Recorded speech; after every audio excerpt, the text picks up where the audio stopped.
بسم اللہ الرحمن الرحیم۔ السلام علیکم ناظرین، امید ہے آپ تمام خیریت سے ہوں گے۔ آپ دیکھ رہے ہیں کرمنل لیگل انفو۔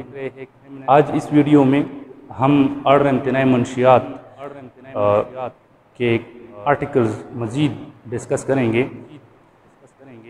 جس میں سے کچھ آرٹیکل ہم پہلے ذکر کر چکے ہیں۔ ڈیفینیشنز آرٹیکل 3 میں نشدار شے بنانے کی ممانعت، پھر آرٹیکل 4 میں اس کو اپنے قبضے میں رکھنے کی سزا، آرٹیکل 5 میں پھر ہم نے وجوہات ذکر کی کہ کون سی وجوہات ہوں گی جس میں پھر 3 اور 4 کے تحت کارروائی نہیں کی جائے گی، ٹھیک ہے۔ آرٹیکل 6 میں شراب نوشی کی تعریف، آرٹیکل 7 میں شراب نوشی کی اقسام۔ شراب نوشی کی 2 اقسام ہیں، مستوجب حد شراب نوشی اور مستوجب تعزیر شراب نوشی۔ تو اب اس کو ذرا مزید پروسیڈ کرتے ہیں۔ تو آرٹیکل 8 میں مستوجب حد شراب نوشی سے ہم آج سٹارٹ لیں گے کہ حد کب لاگو ہوگا۔ حد جو کہ اسلامی سزا ہے، جس کا ذکر قرآن و سنت سے ملتا ہے ہمیں، اس میں یہ سزائے درج ہے، تو یہ حد کب لاگو ہوگا شراب نوشی سے متعلق۔ تو آرٹیکل 8 شراب نوشی مستوجب حد، حد کے لیے لوازمات ہے۔ اگر وہ لوازمات کسی شخص میں آتے ہو، پورے اس نے کیے ہو، تو پھر اس پر حد لاگو ہوگا، ٹھیک ہے۔ پہلے نمبر پر اس کے جو لوازمات ہے، پہلے نمبر پر جو اہم بات ہے کہ جس شخص نے شراب پی ہے، شراب نوشی کی ہے، اس کا مسلمان ہونا لازمی، کیونکہ حد کی سزا وہ غیر مسلم کو نہیں دی جا سکتی، حد کی سزا مسلمان کے لیے ہے۔ تو ایسی صورت میں مسلمان ہونا لازمی ہے۔ دوسری بات، اس کا بالغ ہونا یہ لازمی ہے، مسلمان بھی ہو اور بالغ بھی ہو۔ تیسری بات، منہ کے ذریعے شراب پینا لازمی ہے۔ شراب نوشی کی بات ہے، جس میں ہم نے آرٹیکل 6 میں ہم نے شراب نوشی کی تعریف کی تھی کہ کسی بھی ذریعے سے نشدار شے استعمال کرے۔ یہاں پر نشدار شے کی نہیں بلکہ شراب کی بات ہے، شراب نوشی کی بات ہے۔ تو شراب سے یہاں پر منہ کے ذریعے استعمال کرنے والا شراب ہے، جس کا ہم پہلے ذکر کر چکے ہیں ڈیفینیشنز میں، تاڑی، اسپرٹس یا دیگر جو انگور کی شراب وغیرہ ہے، یہ وہاں اس سے یہ مراد ہے۔ تو اگر کوئی مسلمان بالغ ہوتے ہوئے منہ کے ذریعے شراب پیے بلا اکراہ،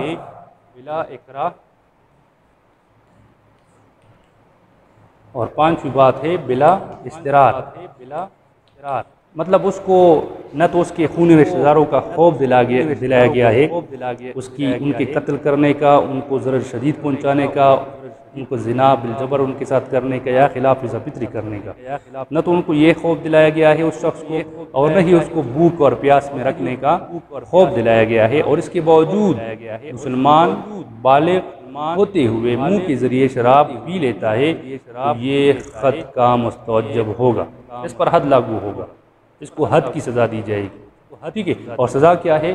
80 کوڑوں کی سزا، مطلب اس کو بطور سزا 80 کوڑے مارے جائیں گے اگر مسلمان بالغ ہوتے ہوئے بغیر کسی دباؤ کے، بغیر کسی اس کو بھوک پیاس میں رکھنے کے، اس کا خوف دلانے سے یا اس کے خون رشتہ داروں کا خوف دلا کر ان کو قتل کرنے کا، ان کو ضرر شدید پہنچانے کا، ان کو زنا بالجبر یا خلاف فطری کا خوف دلائے بغیر وہ شراب پی لیتا ہے، تو پھر اس پر حد لاگو ہوگا، جس کی سزا 80 کوڑے۔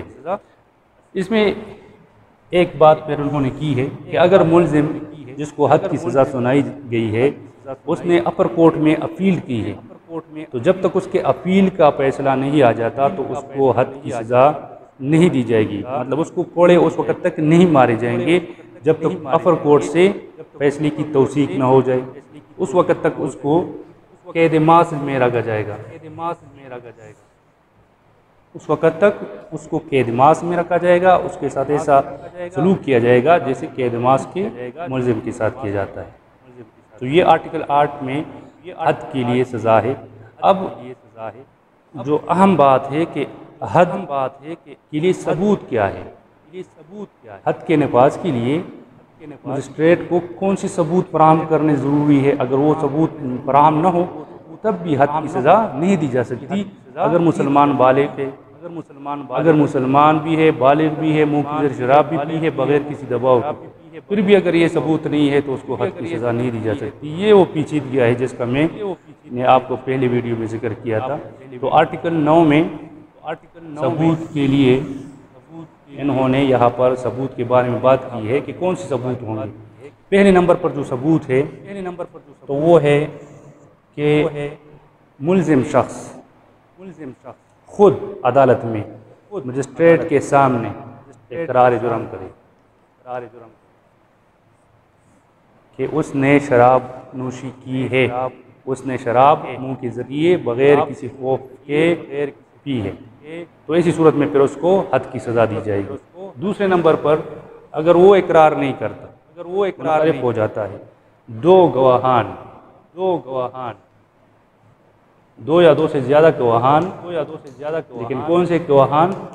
تزکیہ شہود گواہان، یہ گواہی دے کہ انہوں نے اپنی آنکھوں سے ملزم کو شراب نوشی کرتے ہوئے دیکھا ہے، تو ان دو صورتوں میں پھر ملزم کو حد کی سزا دی جائے گی۔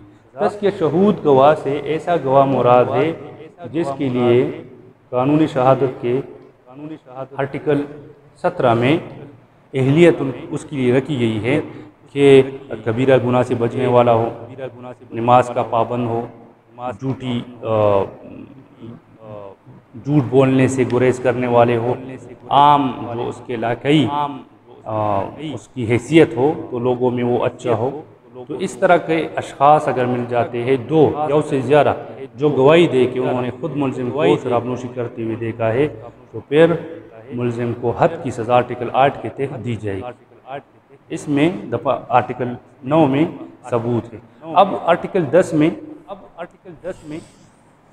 اس بات کا ذکر ہوا ہے کہ وہ کون سی صورتیں ہیں جس میں حد لاگو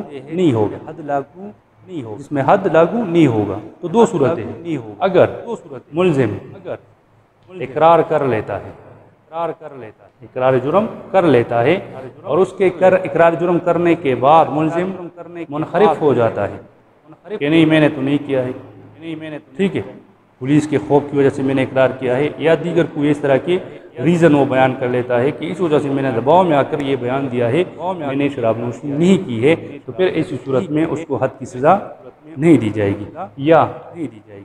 یا دو گواہان تزکیہ شہود گواہی دینے کے بعد ان میں سے ایک یا دونوں منحرف ہو جاتے ہیں، انکاری ہو جاتے ہیں اپنے گواہی سے، اور ان کی تعداد 2 سے کم ہو جائے، تو ایسی صورت میں پھر حد کی سزا نہیں دی جائے گی۔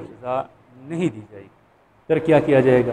پھر عدالت ان کو، ایسے ملزم کو جرم ثابت ہونے پر تعزیری سزا سنائے گی، یعنی ان کا طریقہ کار بھی آٹومیٹکلی وہ چینج ہو جائے گا آرٹیکل 11 میں، جو ابھی ہم ڈسکس کریں گے، ٹھیک ہے، پھر وہ آرٹیکل 11 میں ٹرانسفر ہو جائے گا۔ وہ کس طرح آرٹیکل 11 کو ڈسکس کرتے ہیں؟ آرٹیکل 11 میں ہے مستوجب تعزیر شراب نوشی، پہلے حد کی بات، یہ بھی تعزیر کی، تعزیری سزا جو تجربہ پاکستان میں ہے، جس کا ذکر قرآن و سنت میں نہیں ہے۔ اب اس میں 3 ضمن ہیں۔ پہلا ضمن ہے کہ اگر آرٹیکل 8 کے تحت، جو ابھی ہم ذکر کر چکے ہیں حد کے متعلق، آرٹیکل 8 کے تحت سزا کا اطلاق نہ ہوتا ہو، مسلمان ہے، بالغ ہے، منہ کے ذریعے شراب نوشی کی ہے بغیر خوف کے، لیکن پھر بھی اس پر آرٹیکل 8 کا اطلاق نہیں ہوتا، کیونکہ ثبوت آرٹیکل 9 کے تحت وہ پورے نہیں ہے، ملزم نے بھی اقرار جرم نہیں کیا ہے، ٹھیک ہے، اور گواہان نے بھی نہیں کیا ہے، یا اقرار جرم کرنے کے بعد ملزم منحرف ہوا ہے، یا گواہان گواہی دینے کے بعد منحرف ہو چکے ہیں، تو پھر ان کا کیس آرٹیکل 8 کے ضمن میں آئے گا۔ یا آرٹیکل 8 میں یہ بات بھی ہے کہ یہ جو لوازمات ہے اس میں سے کوئی مسنگ ہے، مثال کے طور پر مسلمان ہے کوئی شخص، لیکن بالغ نہیں ہے، منہ کے ذریعے شراب پی ہے بغیر کسی خوف کے، لیکن کیا نابالغ ہے، تو پھر اس کو حد نہیں دی جائے گی، پھر تعزیری سزا ہوگی، ٹھیک ہے۔ یا اس طرح اگر مسلمان بھی ہے اور بالغ بھی ہے لیکن منہ کے ذریعے شراب نہیں پی ہے، کوئی اور سورس استعمال کیا ہے، پھر بھی اس پر حد لاگو نہیں ہوگا، تعزیر سزا دی جائے گی۔ پہلے زمن میں اگر آرٹیکل 8 کے ضمن میں ہونا آتا ہو یا آرٹیکل 9 میں جو ثبوت ہے وہ فراہم نہ ہوتے ہو، ایسی صورت میں پھر تعزیر سزا دی جائے گی۔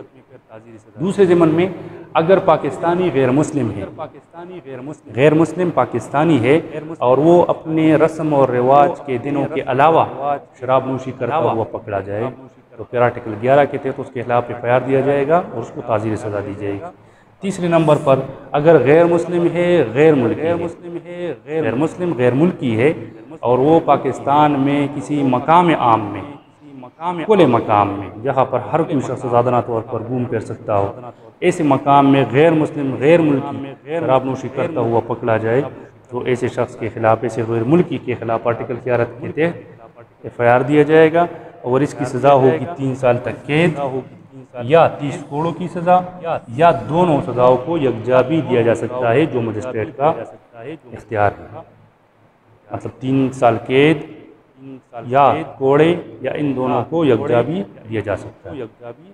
تو یہ آج حد اور تعزیر کے بارے میں ہم نے آرٹیکلز ڈسکس کیے۔ آرٹیکل 8 میں حد کے لیے سزا ہے، آرٹیکل 9 میں اس کے لیے ثبوت ہے، آرٹیکل 10 میں وہ صورت بیان ہوئی کہ پھر حد لاگو نہیں ہوگا، تعزیری سزا دی جائے گی، اور آرٹیکل 11 میں تعزیر کے متعلق تفصیل ہم ذکر کر چکے ہیں۔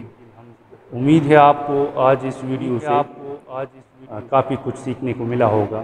انشاءاللہ اگلی ویڈیو میں اس قانون کے مزید آرٹیکلز وہ آپ کے ساتھ ڈسکس کروں گا۔ اس وقت تک کے لیے مجھے اجازت دیجیے اور اپنے دعاؤں میں مجھے یاد رکھیے۔